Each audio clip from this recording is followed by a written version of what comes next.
Goeiedag, good day, fellow South Africans and citizens of the world.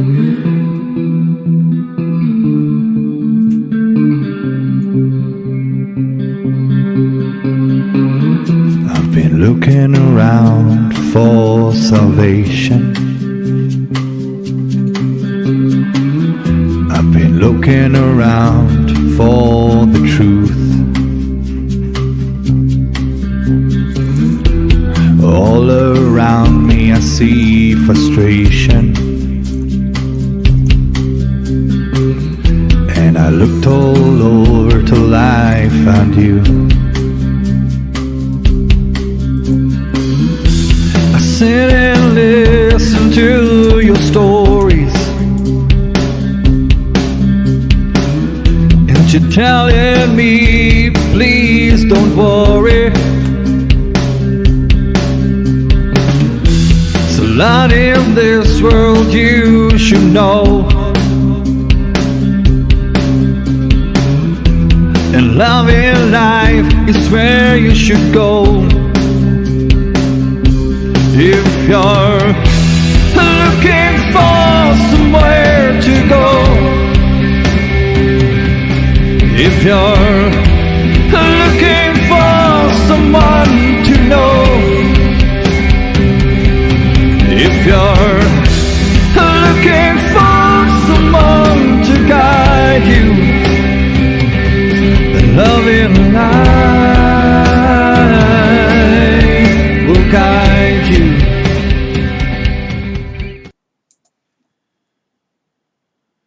Goeienaand, good evening, fellow South Africans and citizens of the world, and welcome to tonight's live stream.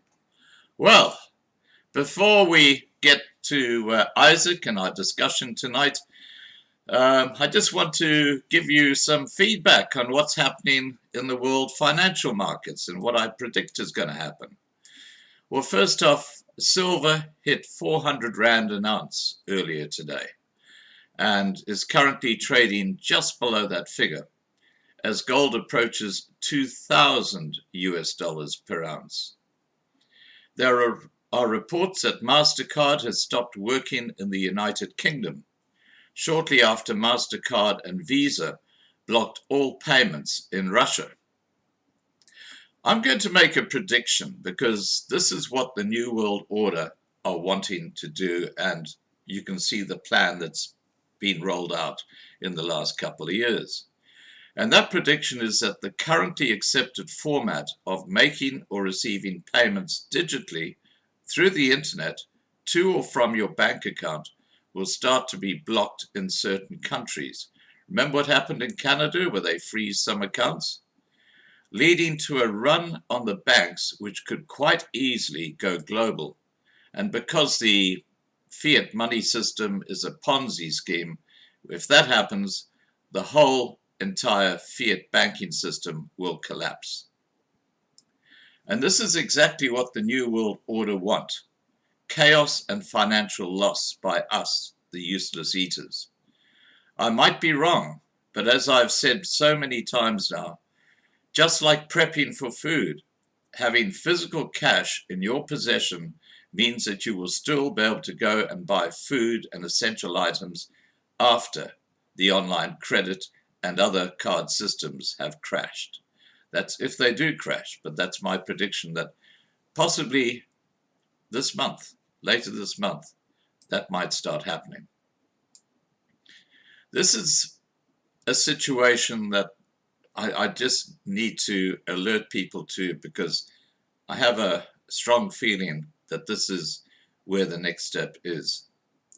The bottom line is do not trust the banks. They are not our friends. Okay, tonight in these trying times, I have a very special guest on. And of course, I'm speaking to an old friend of Loving Life, General Izak van Zyl, the leader of Boerelegioen, the quasi-military arm of the Boerelegioen. Now, as you will see in the discussion tonight, the authorities in South Africa are giving him a little bit of stick, but we'll cover that when I speak to Isaac about that. Here we go, guys. Enjoy the discussion and have a great evening. And thanks to the moderators for keeping an eye on the side chat for me. And finally, please, if you haven't already done so, register on lovinglivetv.com.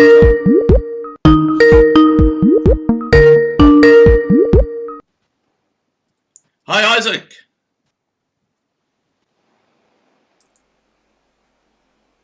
Hi, Isaac.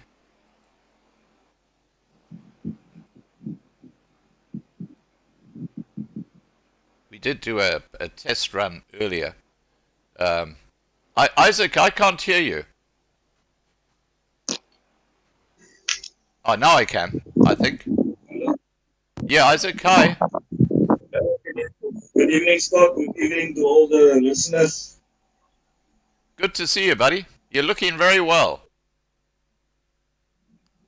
Yeah, Scott, we are quite busy and I'm feeling very well. That's great. You must remember it's almost 2 years since the operation. And I'm getting stronger every day. Oh, that's fantastic, mate. That's fantastic. Look, let's cut to the chase, because I know we've got an hour limitation in this live stream. Tell us about the current situation in South Africa as you see it, Isaac.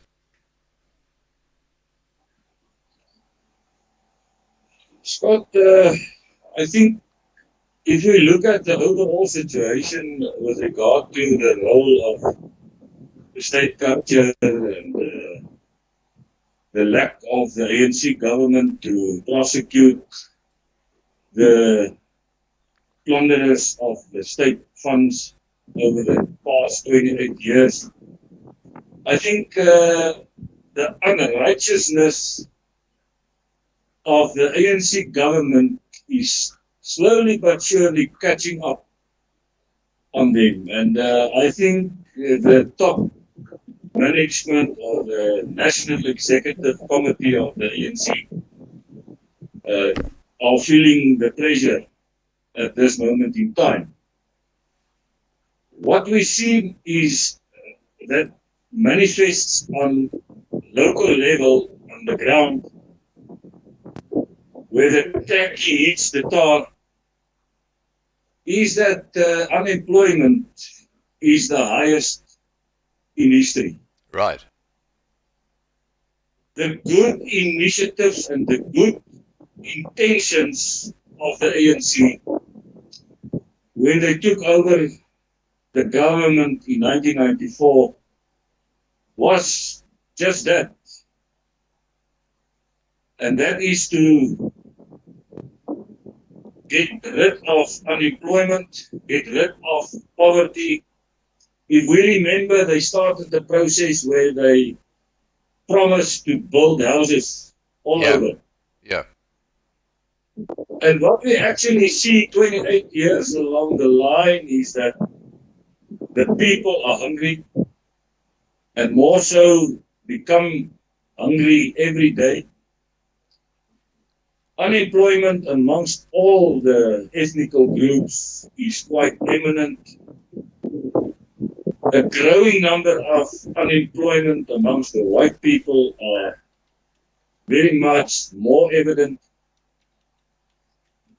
And that creates a situation where your safety cannot be guaranteed by the state, by the government. Right. Yeah, look, things are not good, that's for sure. Now, I just want to mention that when we talk about how the ANC have trashed the country, you always hear them refer to Mandela, the father of the nation. Mandela's museum in what's it, Kwa something, in the southern part of the old Transkei, Kunu. That's the word I'm looking for, Kunu. His museum has actually closed because it's been so poorly maintained. Now, if you consider how they look after their icons, and Mandela's house in Soweto is apparently now a ruin and a wreck. If you consider how they look after their own icons, is it any surprise that the rest of South Africa is in such a mess? It doesn't come to a surprise, Scott. What we must realize is that the African way of thinking and the European way of thinking is not the same. There is no similarity between the two ways of living, the ways of reasoning, the way of thinking. If you, for instance, look at Europe, all the big European cities, that is where our origin comes from. Mm. The care the city fathers are taking of the historical buildings, for instance, the museums, the monuments. That is why Europe is, for the purpose of tourism, such a groot aantrekkingskrag. Yeah. And what do we see in Africa? Look at the countries where South Africa didn't have an influence, so that they can blame the white people for it. Yeah. There's nothing. There's nothing. There's no monuments. There's no historic value. They are taking over the monuments, over the history. And what we are witnessing in South Africa is just the way the Africans are reasoning, they are thinking, and how the way they are valuing stuff. And that was our message since the beginning of the Boerelegioen. Yeah. Is that we must not for 1 second think that they will value the European inheritance in South Africa. They will never do that. Yeah. They don't just take care of their own Bible, they take care of what belongs historically to the white people. If we don't take possession of what belongs historically to us, and that includes the historic towns. And every town in this country has got an origin. Yeah. Someone started the town. And most of the towns were started by a group of farmers who decided that they want a place where they can trade their products. Gewone die koöperasie, where they can go and pray on Sundays. That is the historic churches you see in towns. Die klipkerke en die witkerke en die hoofstrate. And there the towns started. Yeah. And now, 200 plus years along the line, the ANC government comes and claims that the towns belongs to them. And that is not the truth. Yeah. No exactly. matter what political system is in place in South Africa, no matter what political party is ruling the country, that cannot change the domination areas of the white people in South Africa. That can never change that. And that is the fight that we are fighting in our domination areas for the past 7 years. And seemingly the biggest enemy we have is not the black people. It's not the traditional blacks in the townships. It's the liberal white people who are labeling us as far extreme right-wing extremists. He wants to overthrow government. And that is the biggest lie I ever heard on the bottom of this earth. And we can come to the fight that we are fighting. But the situation in South Africa will never get better if there's a collective leadership shadowing the existing local municipal management. Right. To guide them, to teach them how to maintain the standards of the European civilization in South Africa. If we don't do that, we have to accept that every town in South Africa, every city in South Africa will become another African town, another African city. Yeah. Where there's nothing to be proud of, where there's a standard of life that we are not used to. Yeah. And then the white people must not come afterwards and cry baby, and ask why. What did the Boerelegioen do? What did the Solidariteit and AfriForum do? It's not our responsibility. We can drive processes. We can come forward with initiatives and plans. But if the population, the white population, does not buy in, I'm very sorry. In Middelburg, we were kept hostage for the past 6 months. A situation that forced me to accept what is happening in Middelburg because the white people doesn't stand together.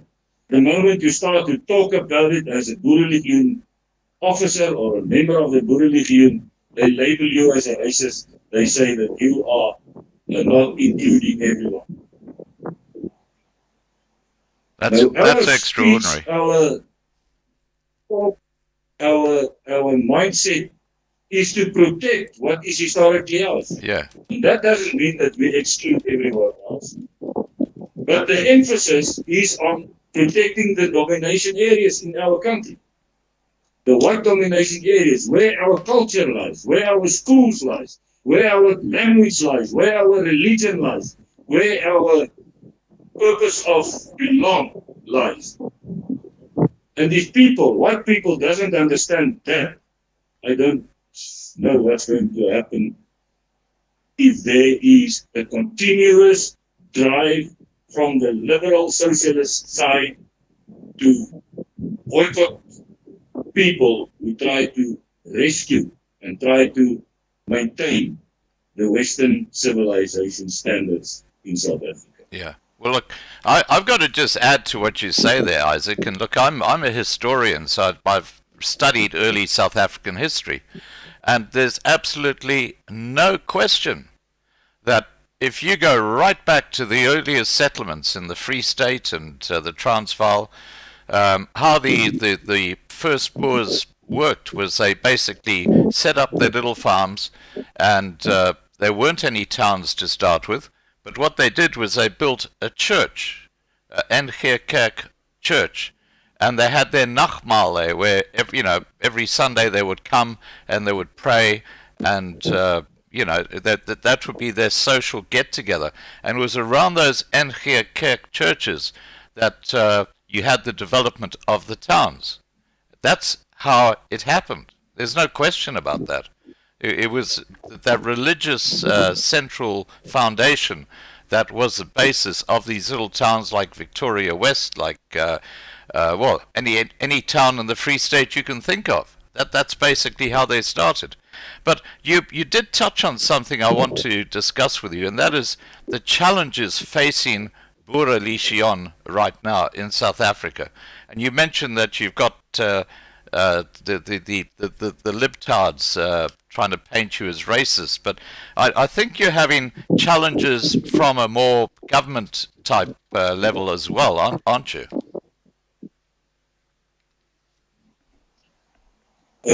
Which level, Scott? Government, different authorities in the government who sort of like pointing fingers at you. Yeah, Scott, I think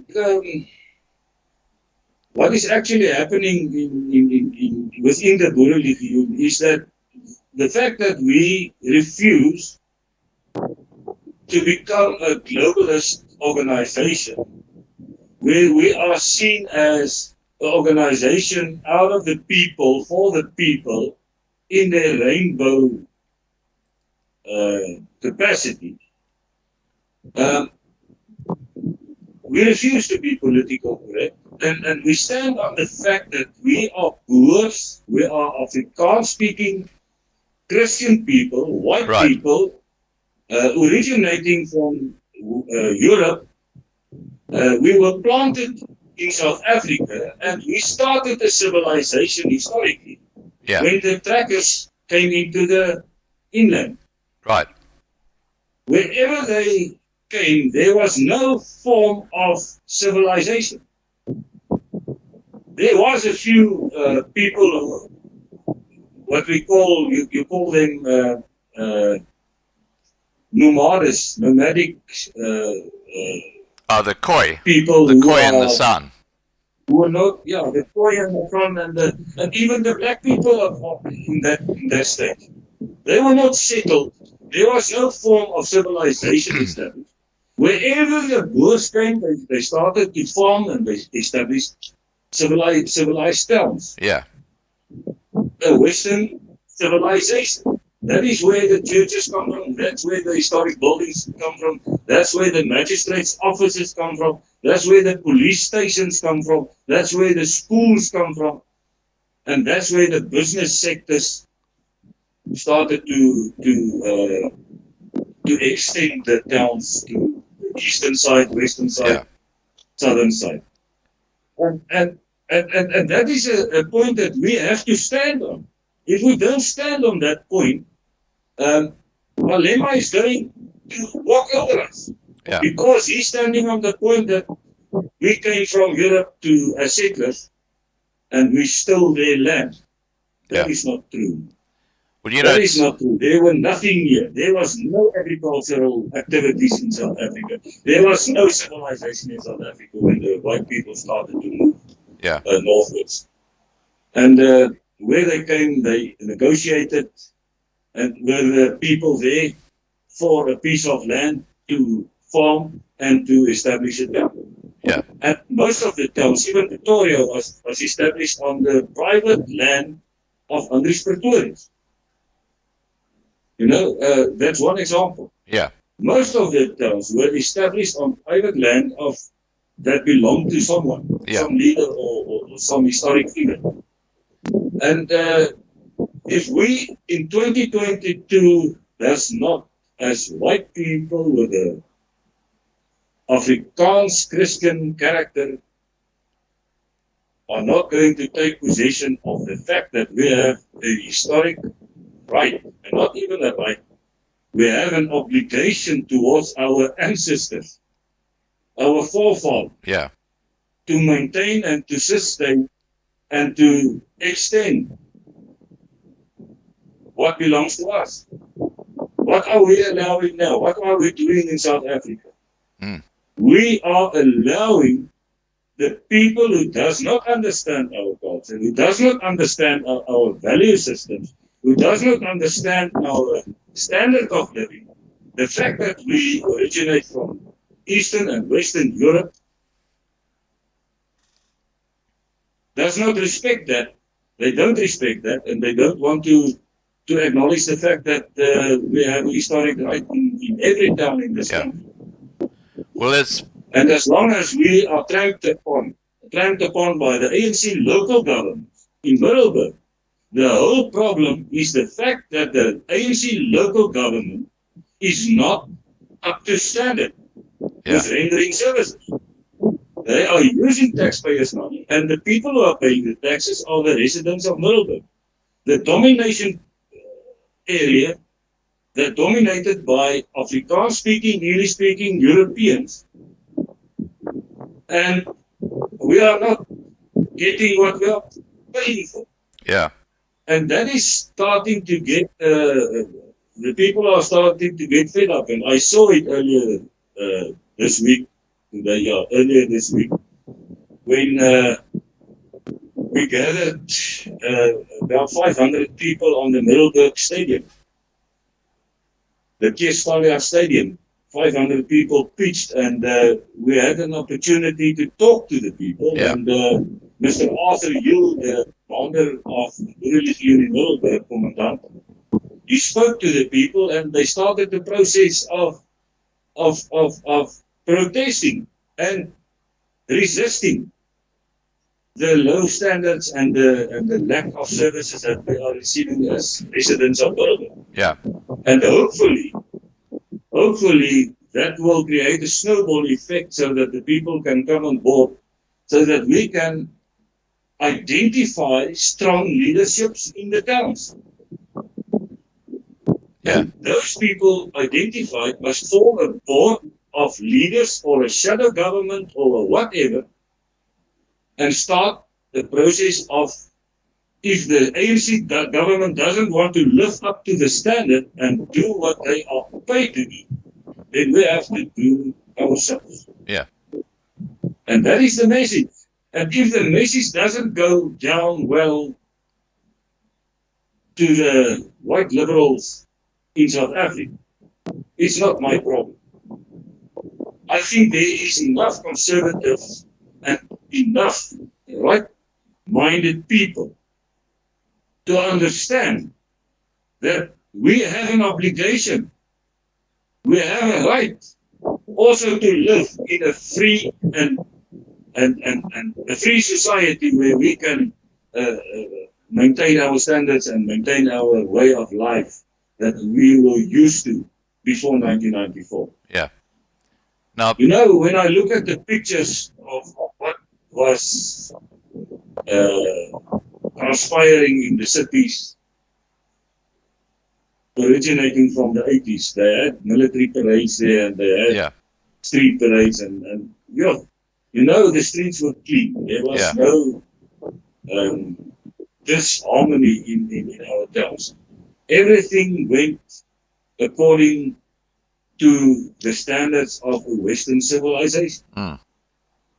And for some of our people, it seems a little too hard to calm down. I don't know why. Yeah. Well, look, I just want to say that there are a couple of points you made that I just want to catch up on before we move on. And that is that if anyone watching searches on Harry Boyens or Amabulu, which is AMABHULU, in the search option on Loving Life TV, you'll come up with a live stream that I had with Harry Boyens, and he actually historically explains why most of South Africa actually historically is owned by the Boere folk. And it's a very, very interesting video because it shows the deception and the theft that took place in 1994.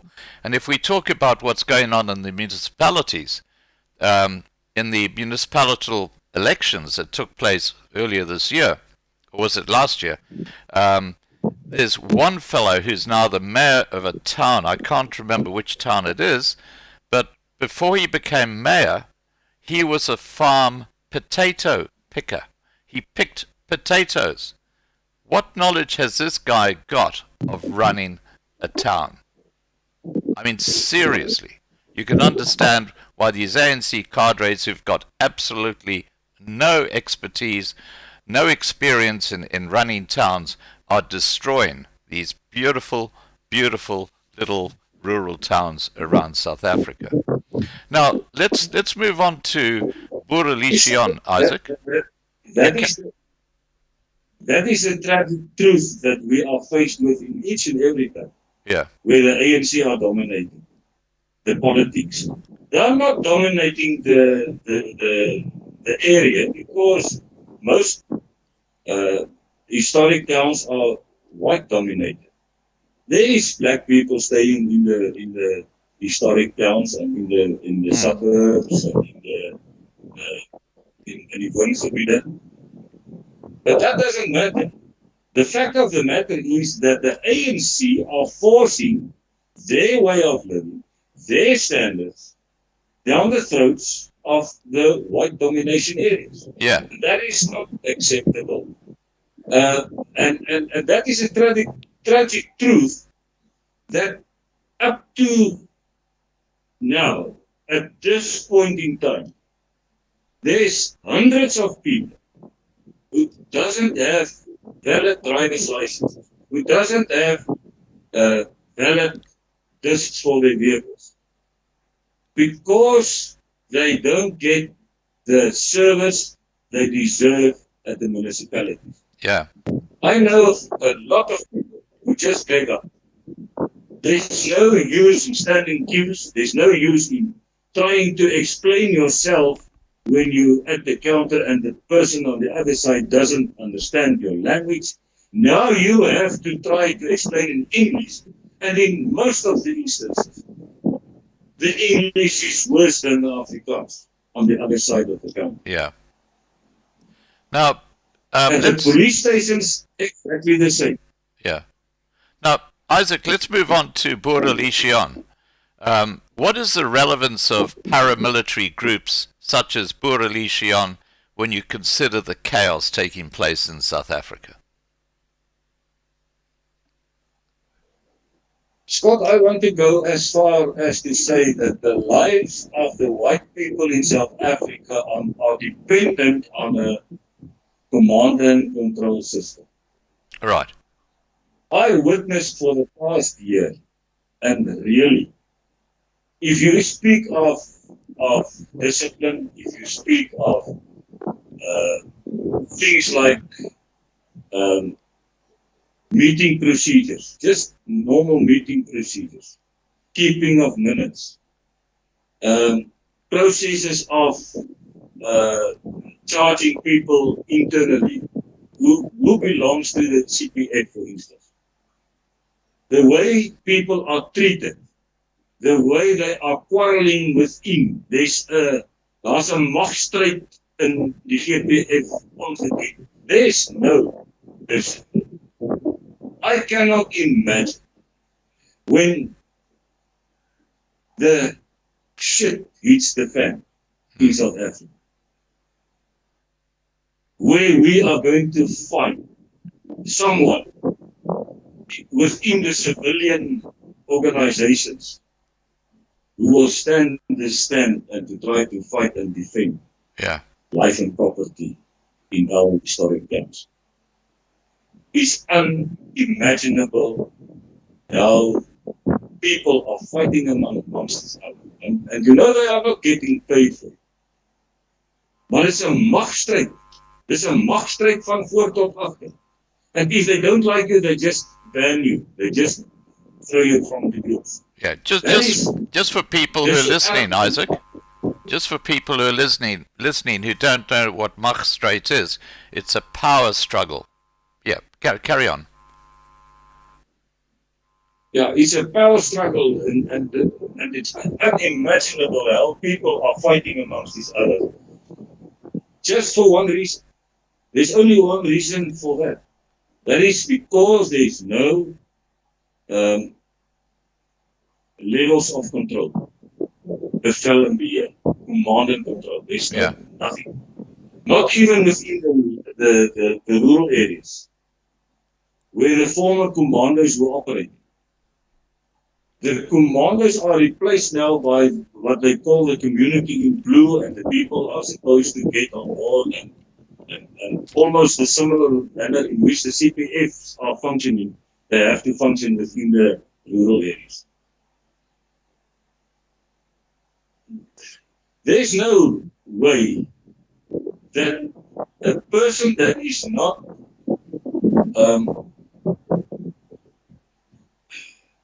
but nie ingebind is, that is not binded into an organization where he can give a sort of an oath of office that he will adhere to reasonable instructions that where he is under command and control, and he realizes that.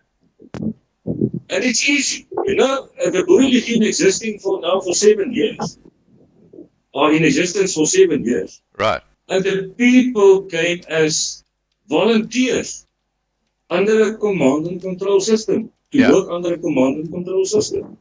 And the people who are working there and operating there knows that that is the only way when the SHTF occurs in South Africa or happens in South Africa. Is the only way that there will be, to a certain measure, be control over the people, over the masses. I don't want to use the Ukraine as an example because I can't foresee that what happened in Ukraine will ever happen in South Africa. Yeah. Except if it's a black against white scenario that takes place. Civilians, clash of the clans, where civilians and civilians are fighting each other. No, just with that, Isaac. A war-like situation, like in Ukraine, I don't think it will ever happen in South Africa, because Russia doesn't have any interest in South Africa.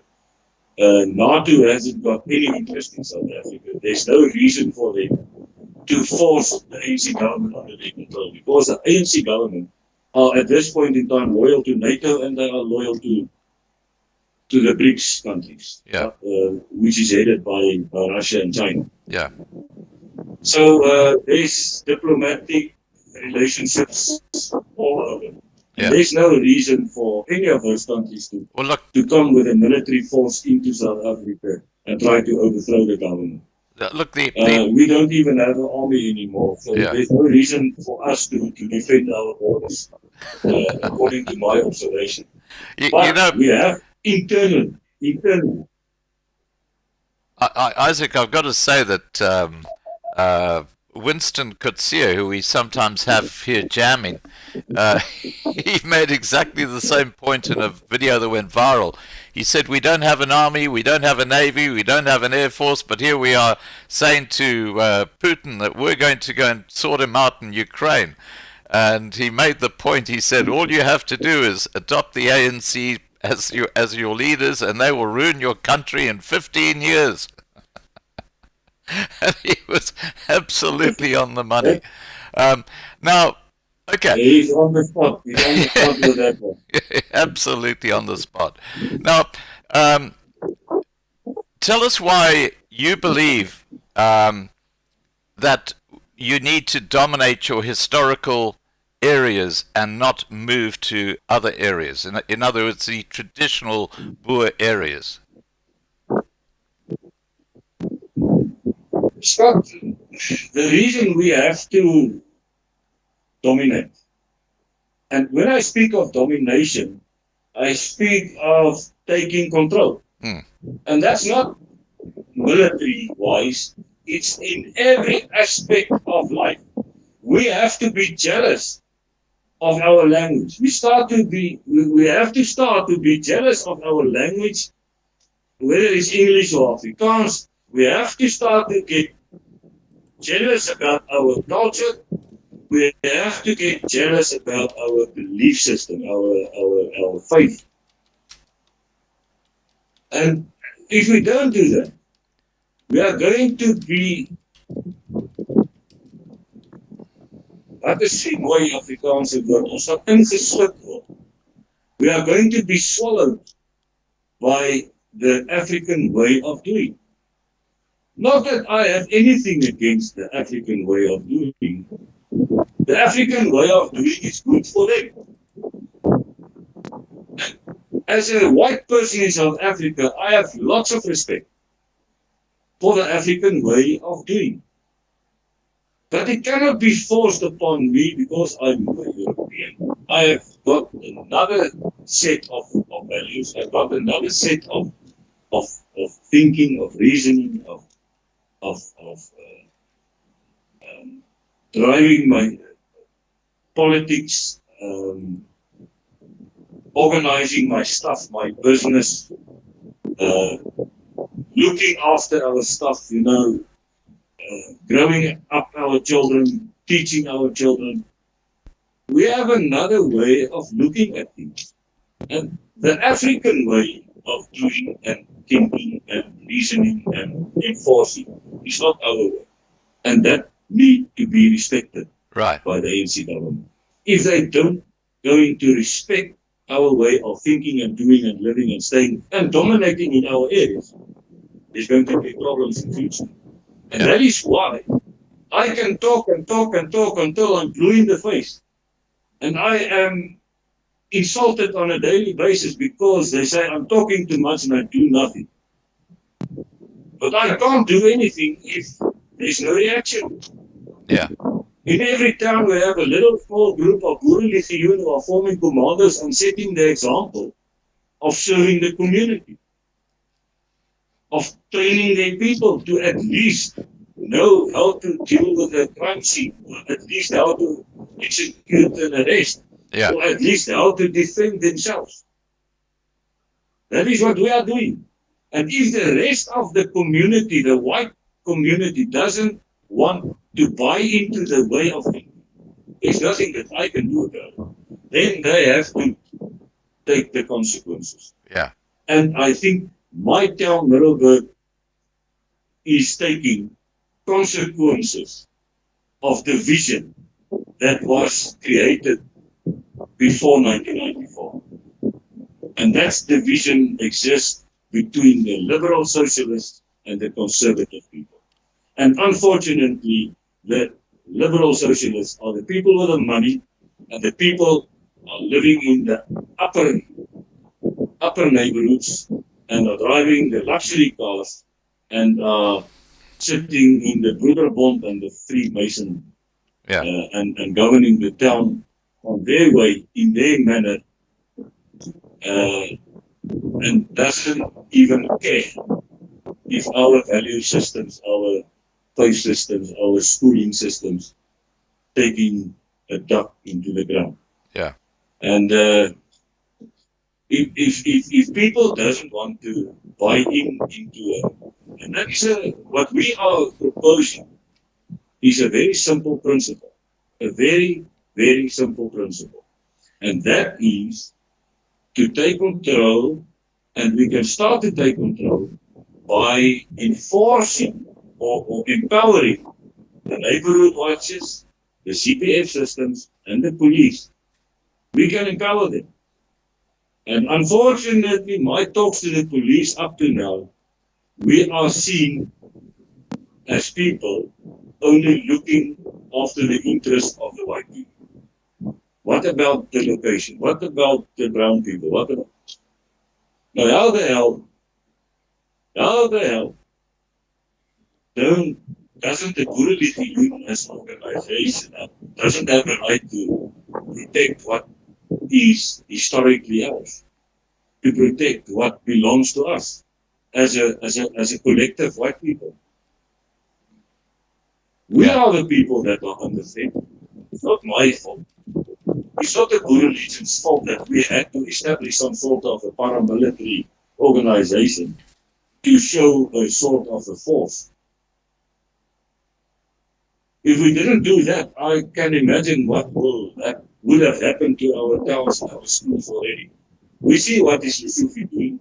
He's destroying our Afrikaans in the former Model C schools. He's destroying it. Yeah. Every little school has got a problem between pupils. He steps in and he gives the white man the scope. He points the fingers to the white people. They are the racists. They are the conservative right-wingers who doesn't want to undergo change. My goodness, Lesotho doesn't have the muscles to force me and my children to go to school and to attend school in the language of his choice. My children will be educated and be brought up in the language of my choice. They are my responsibility. They will believe in the God that I serve until they reach an age where they can make decisions for themselves. They're under my roof. Now they want to vaccinate children That's crazy. without the consent of the parents. That's crazy. Yeah. That is evil. I challenge the school board to do that to my child. I challenge them. You know I what? challenge them to try to vaccinate my child Yeah. without my consent, or to do anything medically spoken to my child without my consent. You know what I think, Isaac? Conflict at hand that they will not be able to handle. Yeah. You know what I think? I think the schooling system in South Africa has become so incredibly sinister. You know, this promoting of critical race theory and the promotion of sex education of kids who are as young as like 7 or 8 years old. That this is not a Christian society. This is a satanic society that is now starting to push its way through into the schools in South Africa. And as for vaccinating kids as young as 5 years old, look, even the FDA says that they shouldn't do it. They say that there's more damage than good that's going to be done. And that's saying something, because I'm not going to go there with let's stay on course here. But I do want to make a point about, these white liberals. Okay, you said they've got a lot of money and they think they run the show. I've got a message for these guys. You know, their plan B is to say, okay, because I've got a lot of money, I can go and move to America, or I can go and move to Europe, or I can go and move to Australia if the shit hits the fan. Well, the message I've got for these guys is that those countries that a lot of expat South Africans are now living in are becoming even more dangerous than South Africa. Because the difference between those countries, including ones like Canada and South Africa, is that the governments have got a little bit of brain power, whereas the ANC government is clueless. So you've got a clueless government, and because of that, the things that are happening in countries like Canada and Australia, New Zealand, the oppressive regimes that are coming in associated with the New World Order, South Africa's kind of on a back step, and you can see with the vaccine rollout how that's been a complete chaos, because you've got a completely clueless government running the show. So those libtards who are thinking of, just skipping out the country if the shit hits the fan, the message is that you could be jumping from the fat into the fire. That's a reality. And what they should be doing is they should be changing their focus and saying, how can we protect our own culture, which is exactly what you're talking about. And I'll give you an example of that. Alan Patton's wife, he's the guy who wrote the book Cry the Beloved Country. His wife lives in the UK now, and she's very old, and she's now complaining. She says, the UK is now worse than things were in South Africa, which is why I left South Africa. So she was one of those lucky people who, when things got too hot, even though her husband's book caused such a stir, she just jumped out of South Africa, went to the UK, and now she's wishing she could come back to South Africa, because that is her home. And for those white libtards who just think that, hey, we got a plan B, we can go to another country, good luck with that, because the world has changed. And South Africa, if they can start, the white community can start pulling together, they could build a beautiful country, as you say, in these small towns around South Africa. And they need to pull together, because time is of the essence. Now, just talking about that, Isaac, tell us about the role of ordinary citizens and how they can play that role to start dominating their areas, like these small towns. What are the things they should be doing? Scott, basic things. And involvement in your community consists of a large number of aspects in town that you can get involved. But the first thing to be involved in is safety and security. You either have to be a member of the CPF or the neighborhood watch that is not affiliated to the CPF, or the Boerelegioen, who can at least provide you some form of discipline and provide you some form of command and control system, who can provide you some form of training, either to defend you and yourself and your household and your neighborhood and your town, and teach you how to work in small groups, larger groups, and even in the battalion type of format where we can close down our town, the main routes in and out, and form part of the plan and the strategy whenever there is a situation where the shit hits the fan, that we can act and be effective. Because as a collective, we have much more power than a small little group who are operating in isolation, who are not even recognized by the liberal society or the police, for that matter, and try to establish an area that is safe for our people to live and work and to live a normal life in the midst of a crisis situation or in the midst of anarchy. But when we are looking at the broader picture, all starts with safety, veiligheid. That's where it all starts.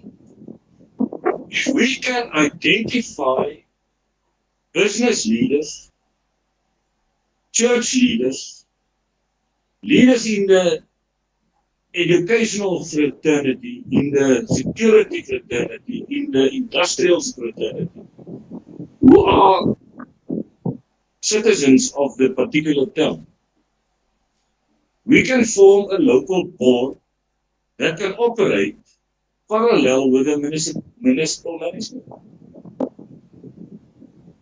Right. Because the problem with political parties that are sitting in the council is that they have no voice. They have no voice. But if you have a representative citizens association with a board of leaders, real leaders, then you have a voice. Then you can go to the people who have knowledge in the municipality and tell them what to do and how to do it, to be on par with the standard and the values of our society. But if you don't have that, and you don't have the vote or the representation on this association or whatever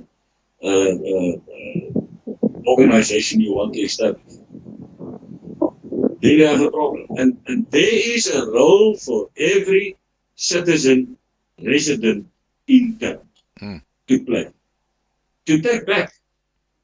We go as far as to say, if we start as a collective to get involved in the planning, in the joints, in the board, establishing a board, in a citizens meeting once a month or once in 3 months or once a trimester, semester, then we have a voice. Then you have the involvement of all the people, and this board of leaders can talk on behalf of the domination group dominating the domination area in your local government. Right. In your local area.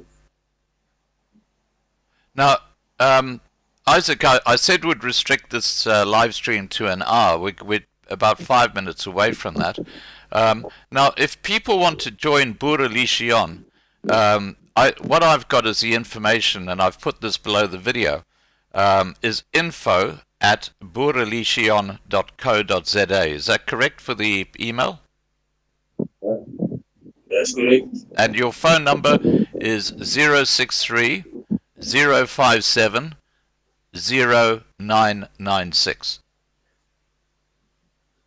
That's correct. Okay, fantastic. If they want to join the Boerelegioen straight away, they can go to the website www.boerelegioen.co.za, and they just follow the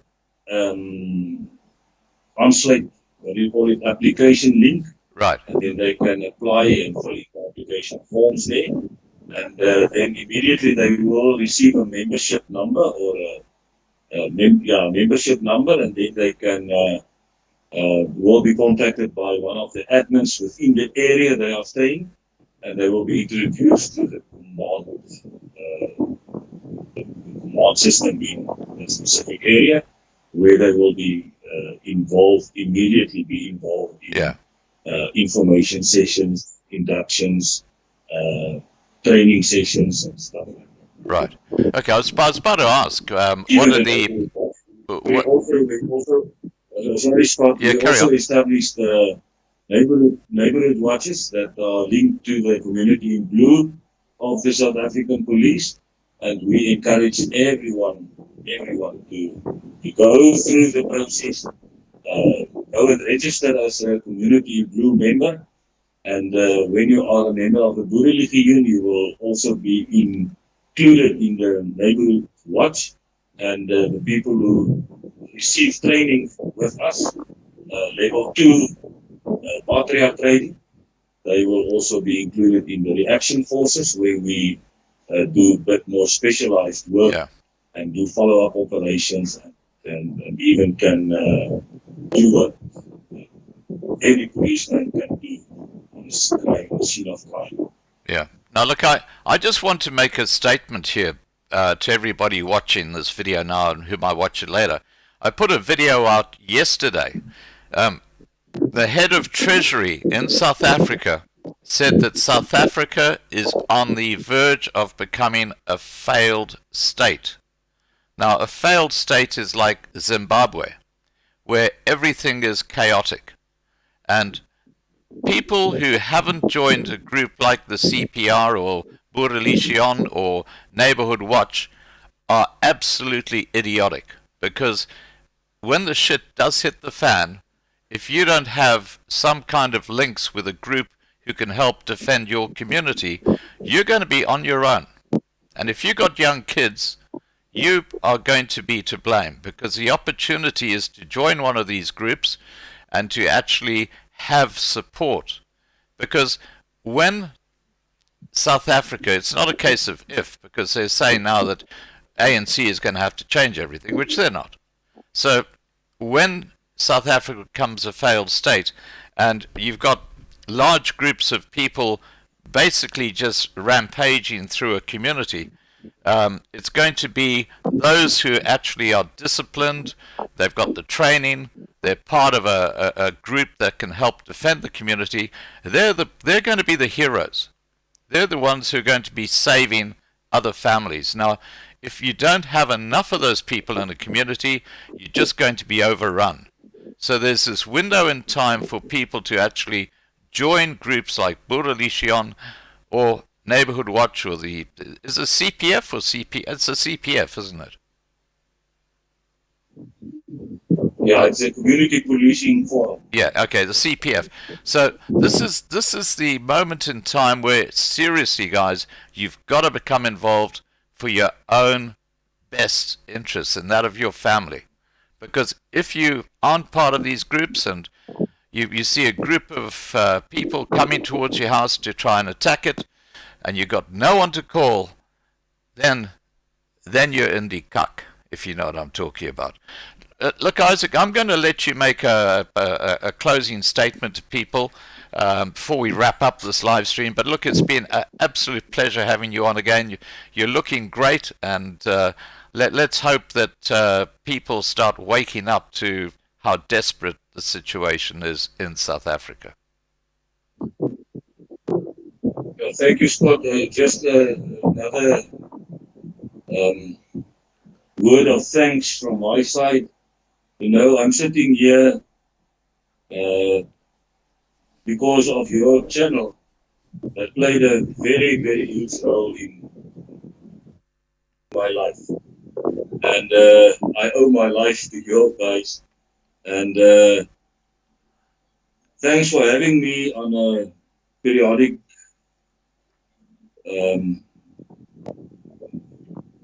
periodieke tye op die kanaal. It means a lot to us as the Boerelegioen.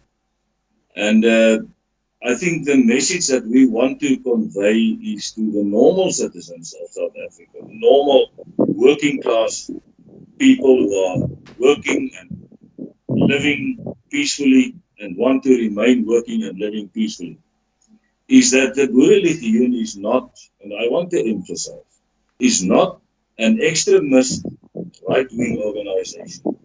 We are called the Boerelegioen because we are known as the protectors of the history and the values and the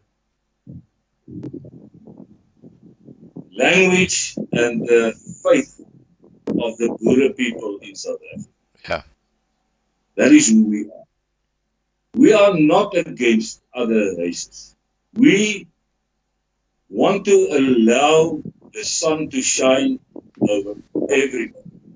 But we are not going to stand for this effort, this national democratic revolution, to replace the white people with black people in every white-dominated system in South Africa. That's not who we are. We are not going to allow that. We are not going to run away.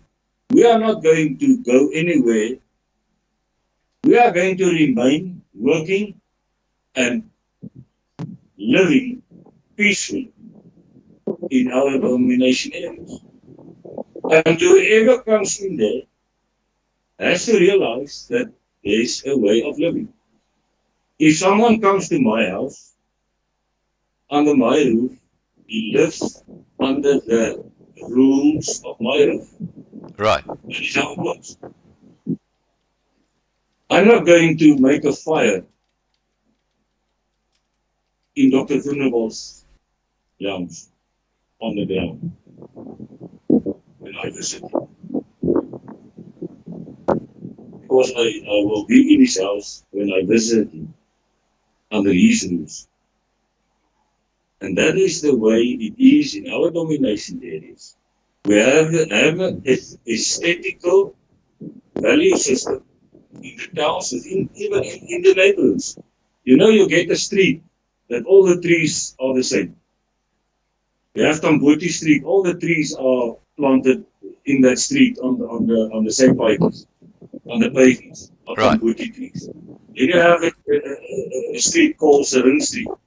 All the trees in that street is Serene trees.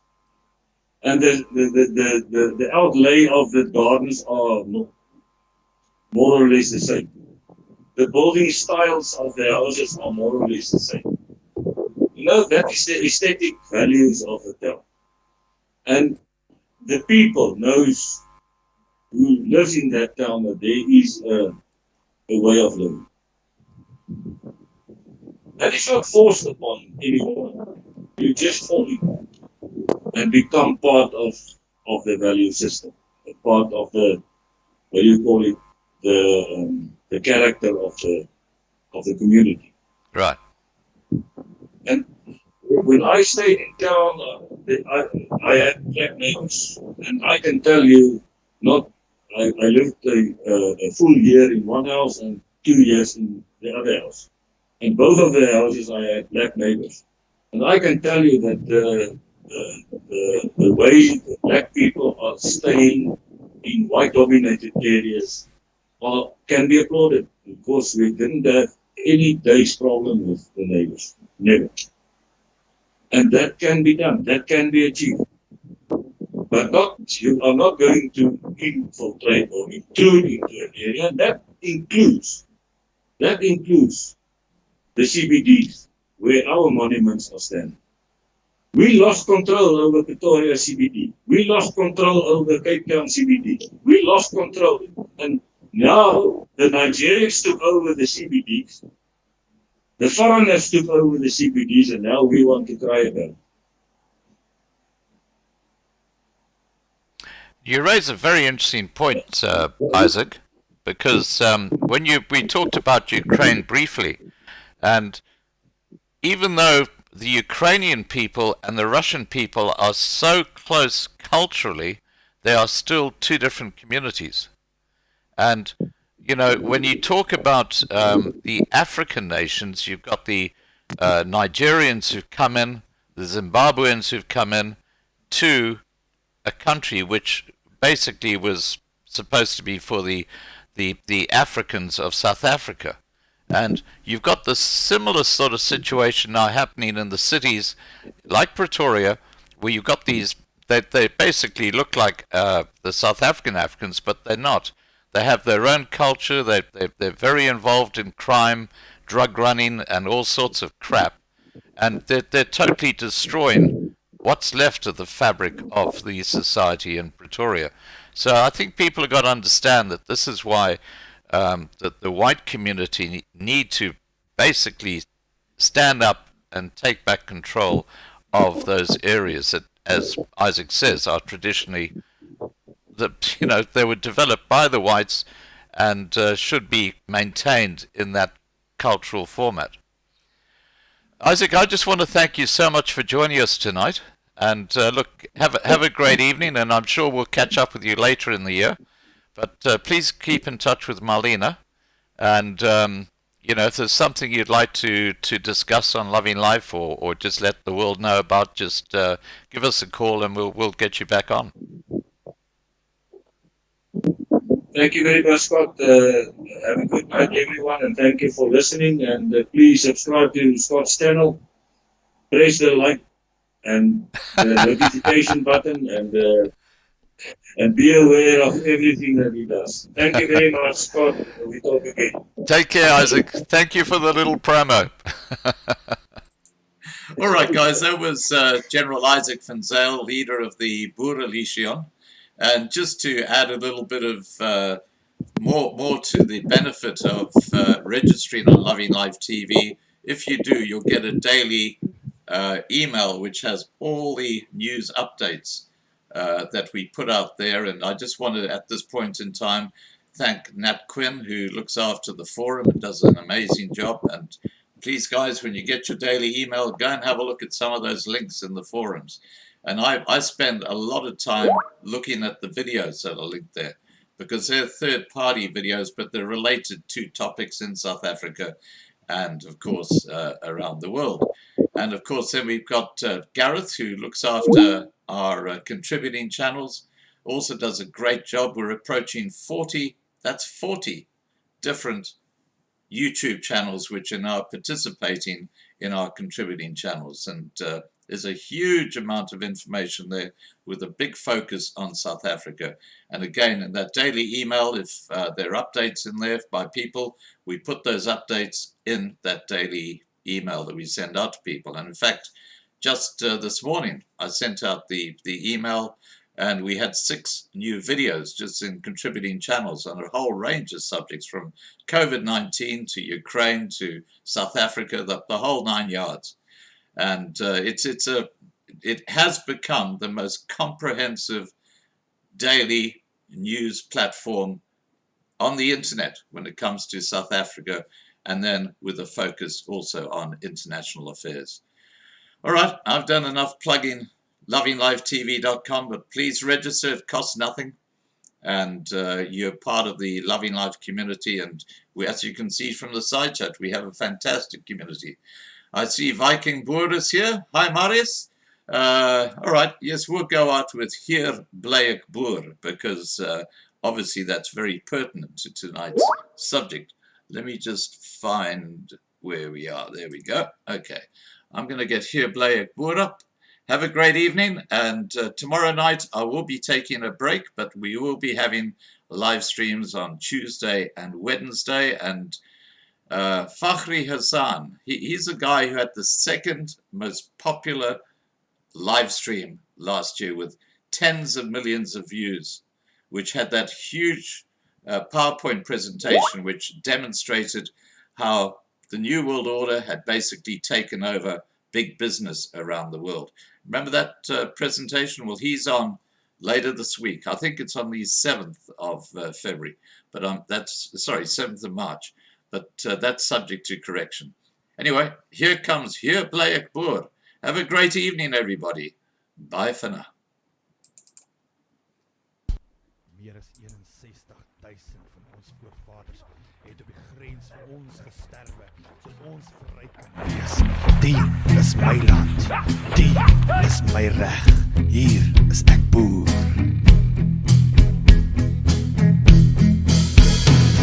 Van stof is ek gemaak en sal ek terugkeer.